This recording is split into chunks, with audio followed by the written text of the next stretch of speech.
കൊച്ചിയിലെ പഴയ വീടുകളിലും നിശ്ശബ്ദമായ വഴികളിലും ഇന്നും ഒരു രഹസ്യം മറഞ്ഞിരിക്കുന്നു. ആ രഹസ്യമാണ് കാപ്പിരി മുത്തപ്പൻ. പഴയകാലത്ത് പോർച്ചുഗീസുകാർ അവരുടെ നിക്ഷേപങ്ങൾ കാത്തുസൂക്ഷിക്കാൻ ആഫ്രിക്കയിൽ നിന്ന് കൊണ്ടുവന്ന ആളുകളെ ഭൂമിക്കടിയിൽ പൂട്ടിയിട്ടതായി പറയപ്പെടുന്നു.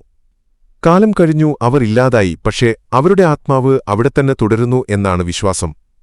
ആ ആത്മാവിനെയാണ് ആളുകൾ കാപ്പിരി മുത്തപ്പൻ എന്ന് വിളിക്കുന്നത്. ഇന്നും കൊച്ചിയിലെ ചില പഴയ വീടുകളിൽ ചുമരിന്റെ ഒരു കോണിൽ ചെറിയ ദീപം വെച്ച് ഭക്ഷണം നിവേദിക്കുന്നവരെ കാണാം.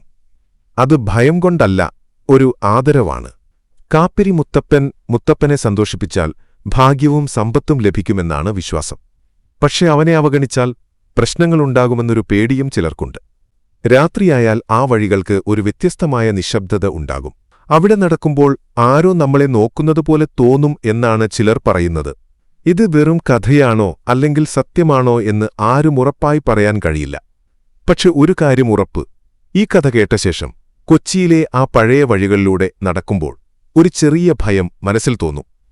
അത് കാപ്പിരിമുത്തപ്പന്റെ സാന്നിധ്യമാണോ അല്ലെങ്കിൽ നമ്മുടെ മനസ്സിന്റെ കളിയാണോ? അതിന്നും ഒരു രഹസ്യമാണ്.